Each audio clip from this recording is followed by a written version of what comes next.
Alright, it's early morning. I've just had the best sleep of my life.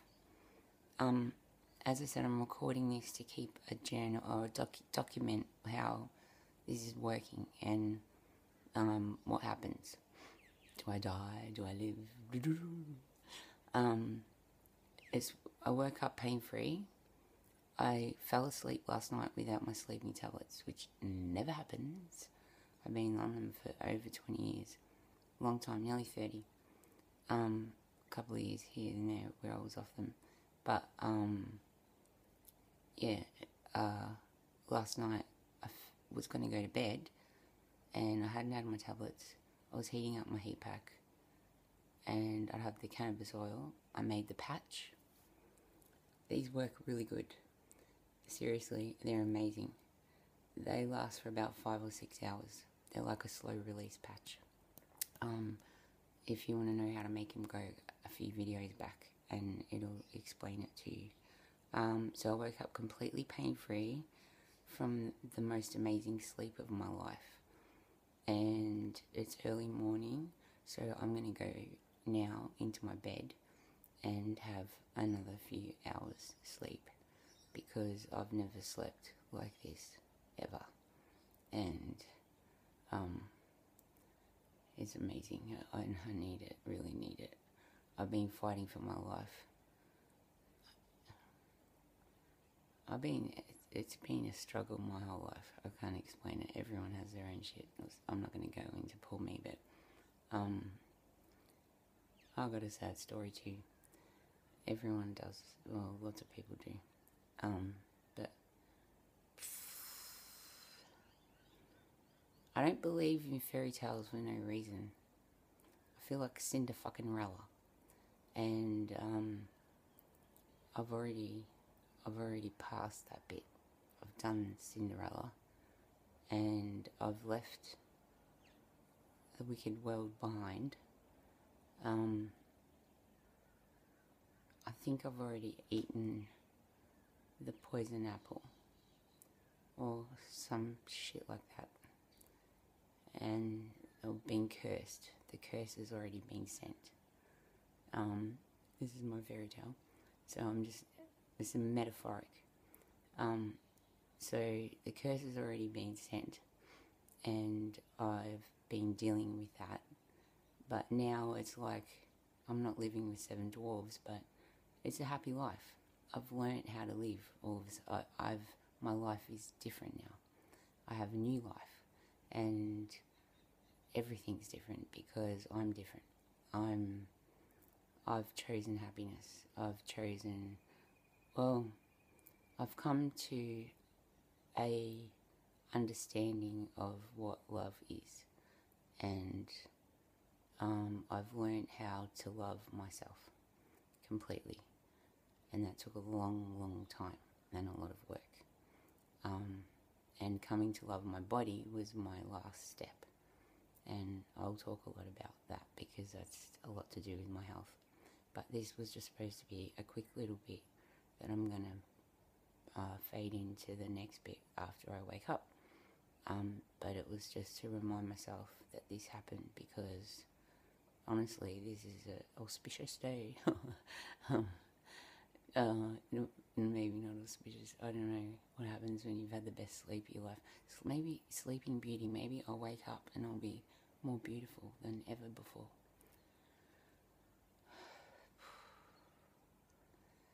When you get sick, vanity, I've realised how vain I was. I really have. I realised so much about myself. I realised how arrogant I was. I give off that persona anyway because that's my protection. And if people can't be bothered seeing past that, then I don't think they're worthy of me. There you go. But I realised how judgmental I was. As much as has been something that I've hated and really strove not to do,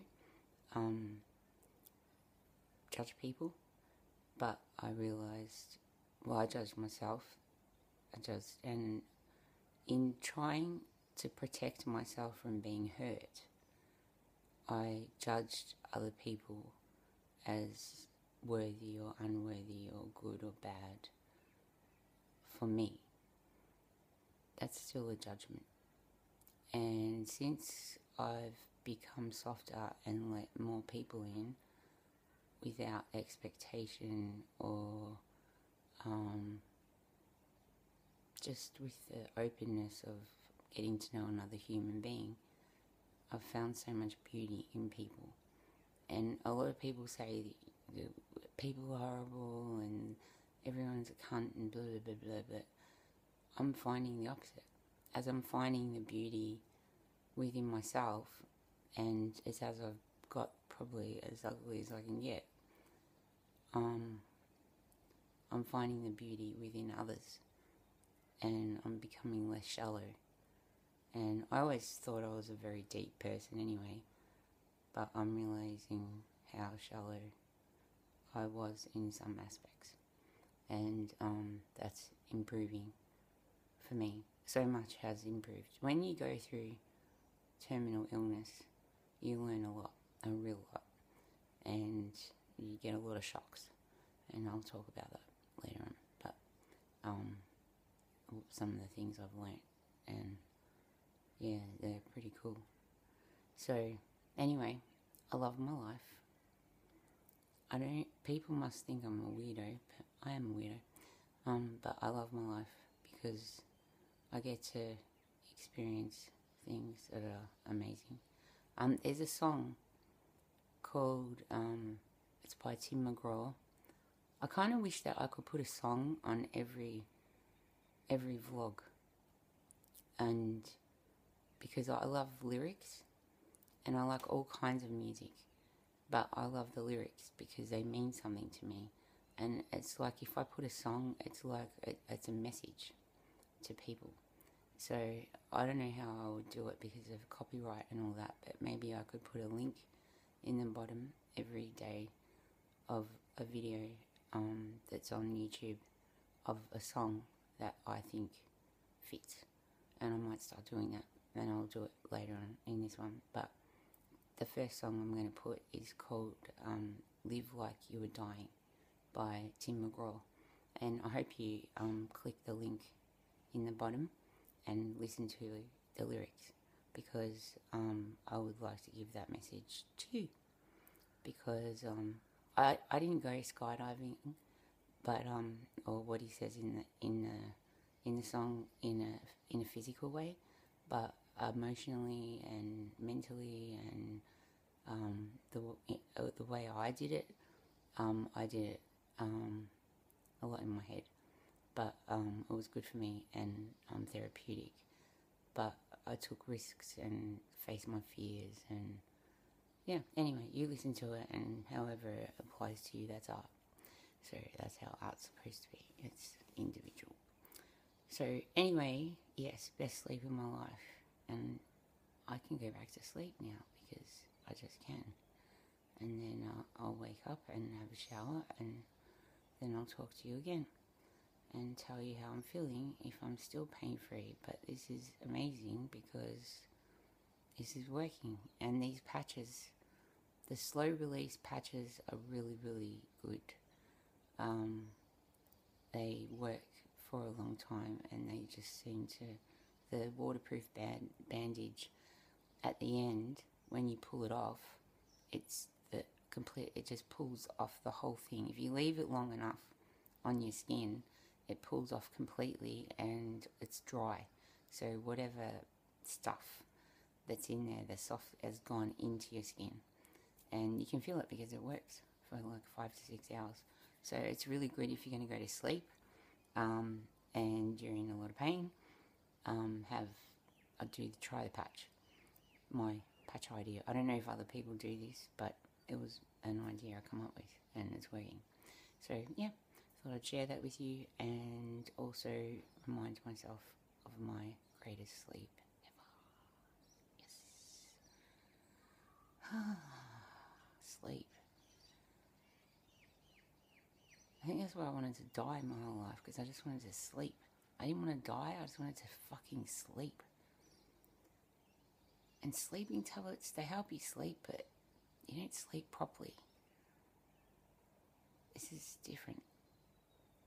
I feel like my body has been deprived, and that I'm finding that I needed a lot of the cannabis oil more than I at the first couple of days a little bit, but then I was like, is my tolerance building up? Why do I need so much? But it was like my body was just craving it, and I was like, am I going to have to have this much all the time? But it was like it's a deficiency or something. And now that I had a couple of days where I was having quite a bit, but now that's eased off, especially with these patches, and I don't feel like I need, my body just feels like, oh yeah, you've had it, have what you need now, just have a little bit as you go now. Keep it just, so I guess it builds up in your system until you get to a level where you can maintain it, is what the doctors would say, because it does build up in your system because it attaches to your fat cells. So that's the truth. So that would have a definite effect as well.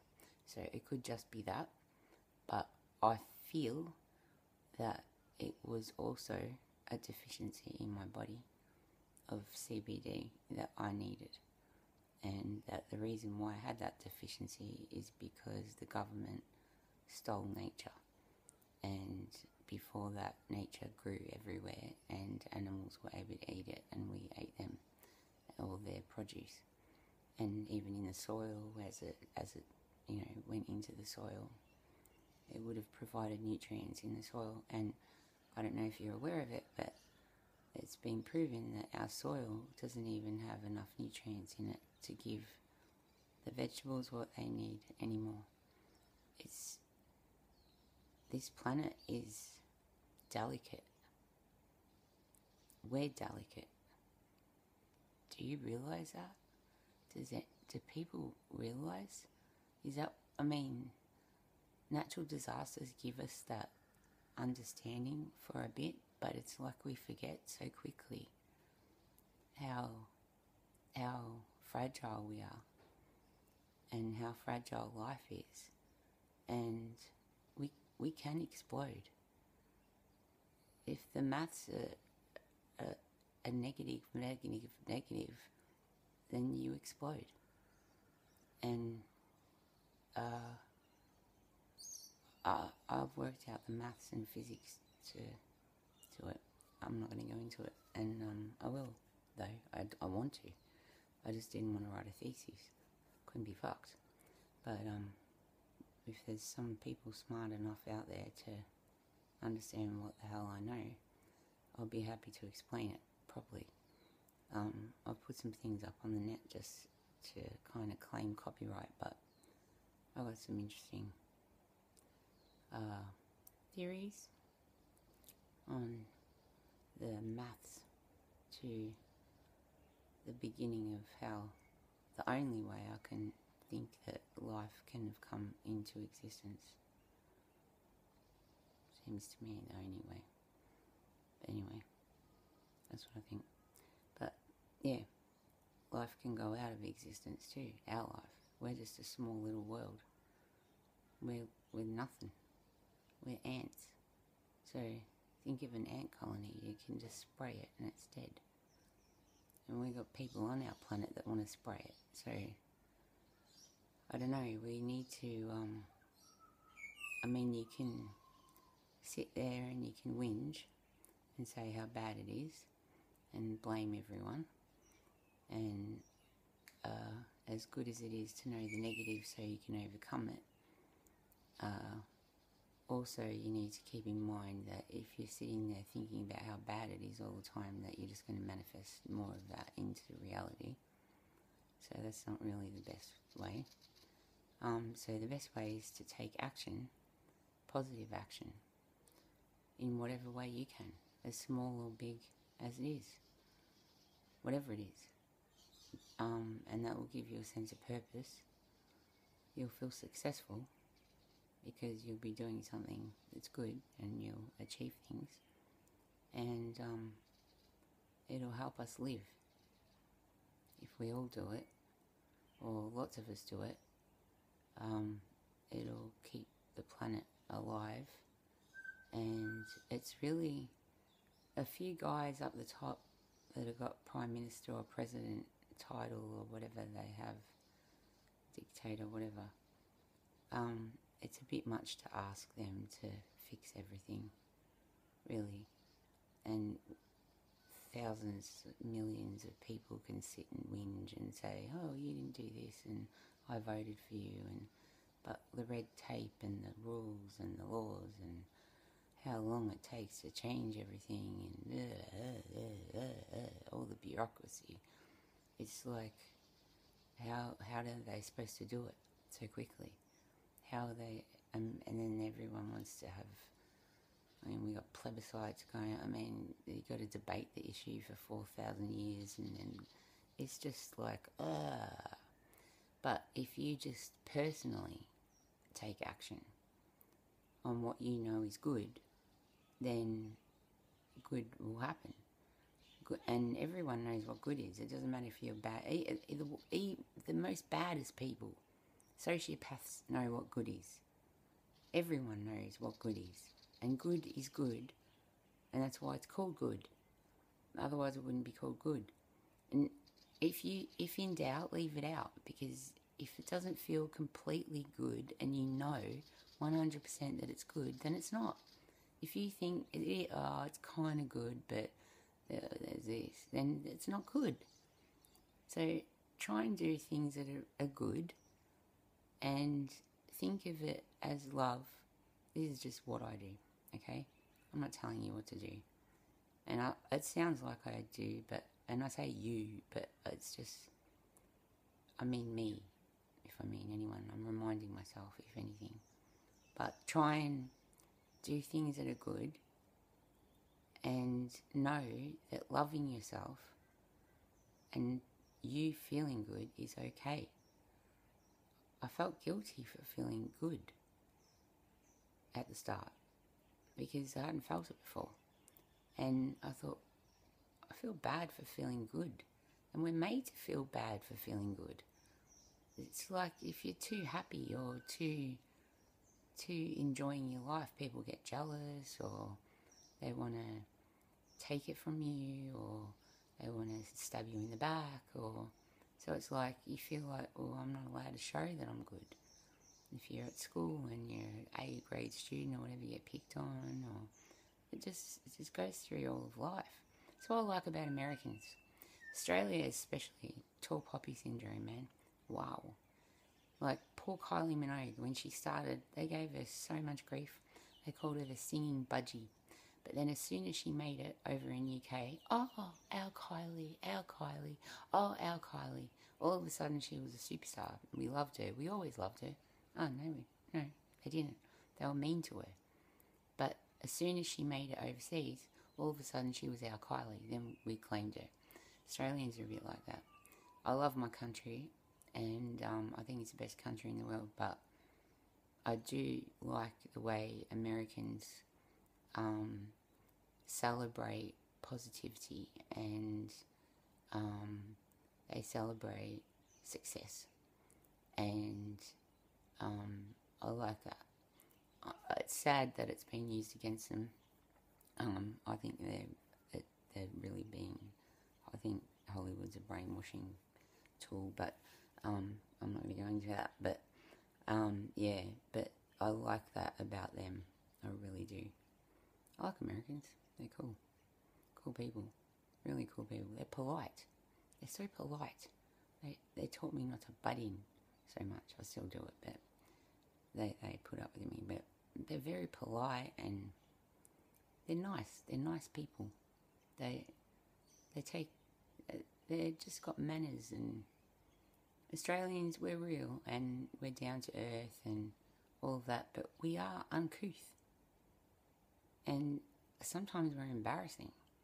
Like you go to Bali or something like that, and it's like, oh, you can't go to Kuta because it's all these Aussie yobbos acting like idiots. And it's embarrassing to be Australian sometimes. But then I think my country is the best in the world, and I'm so patriotic, it's crazy. But, yeah.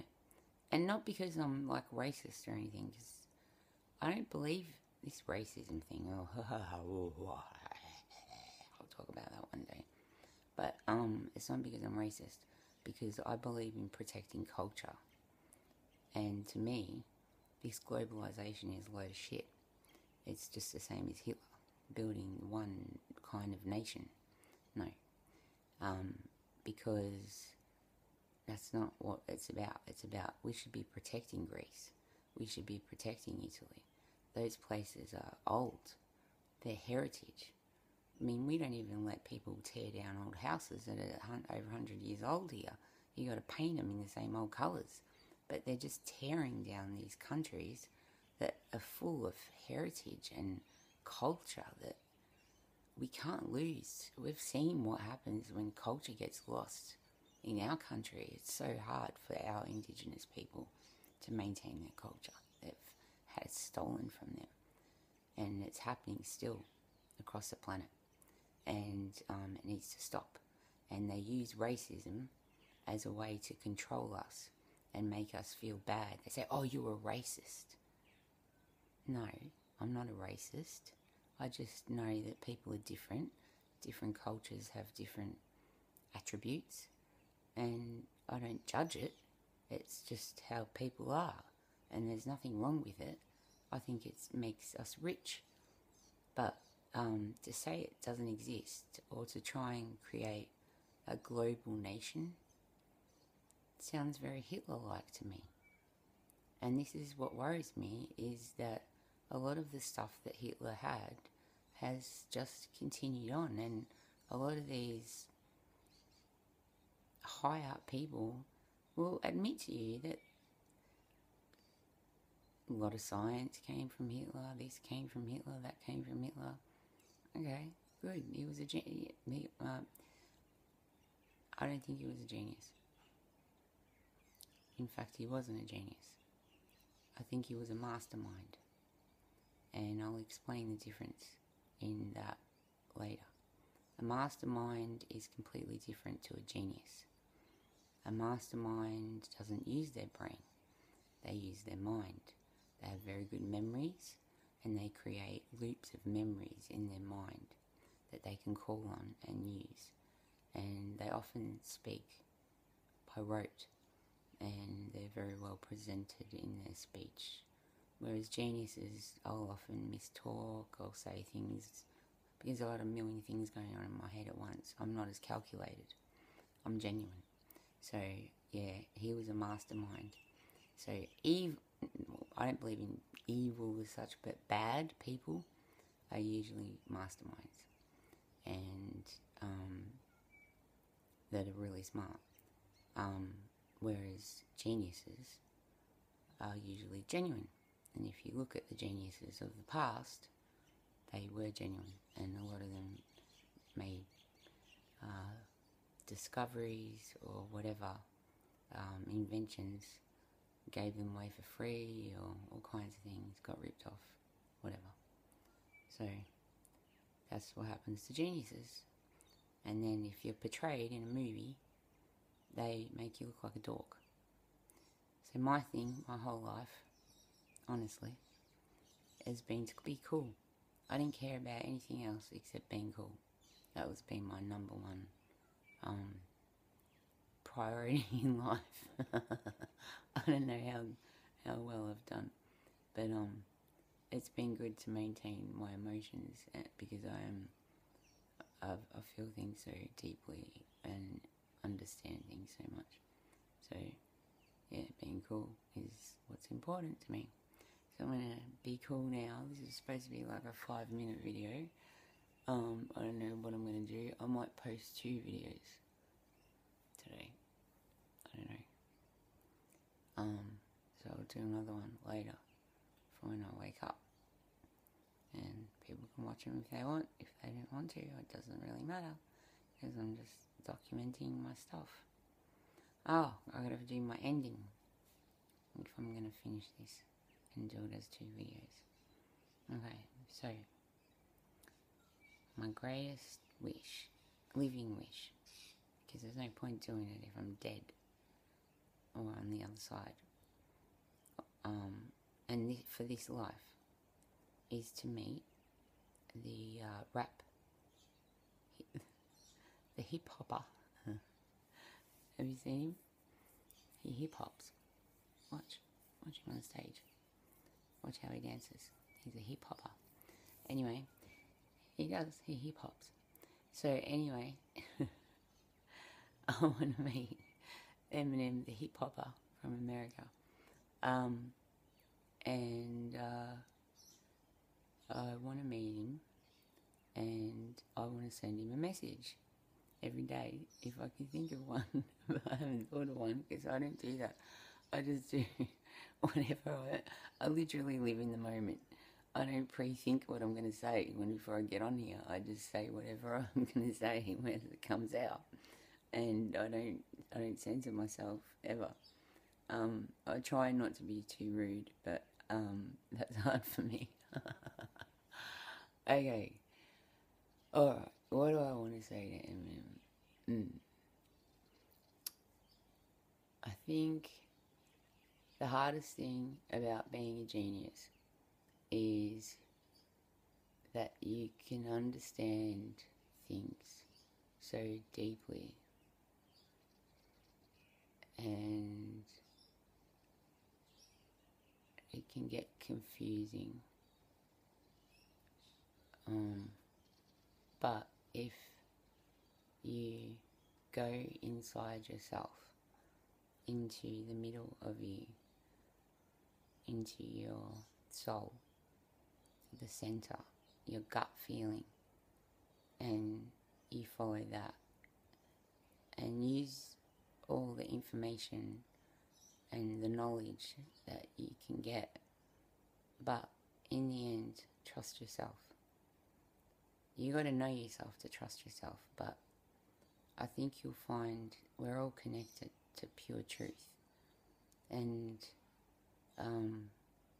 it's hard to find that when there's so many truths, and truth is subjective, but your pure truth is within you, and it was hard for me to find mine.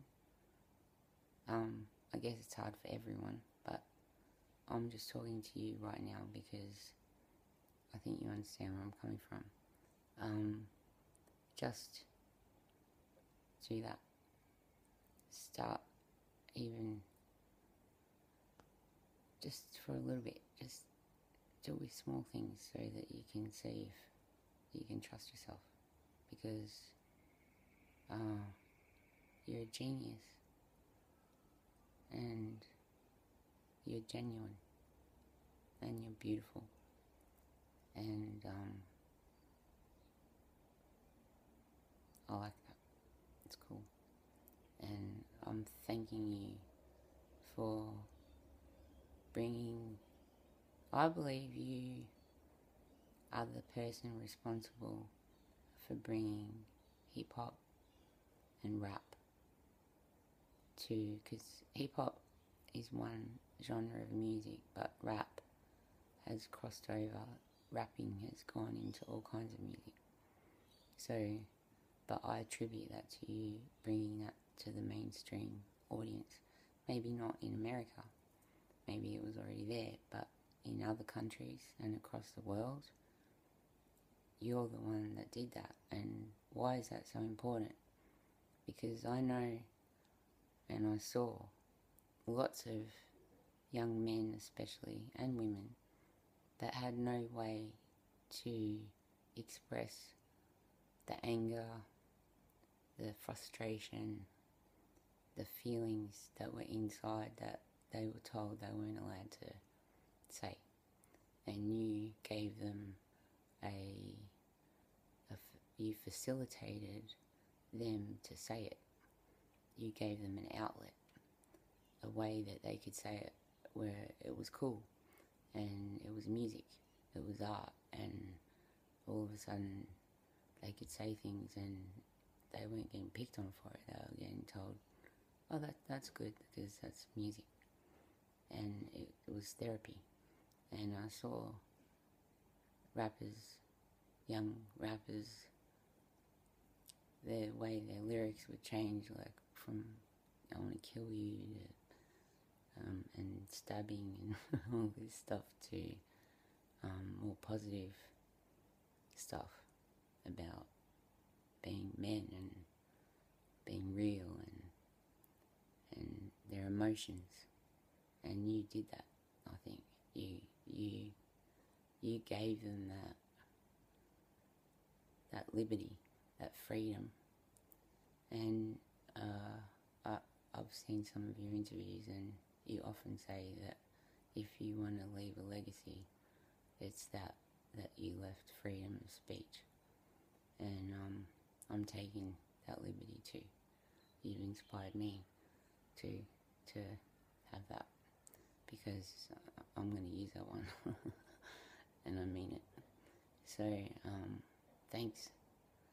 And thanks for the music to keep me going, because I'm a soldier. And how many times I listen to songs on repeat to just keep myself going. And I know I'm not the only one. So, man, thanks. Seriously, thanks. Thanks heaps.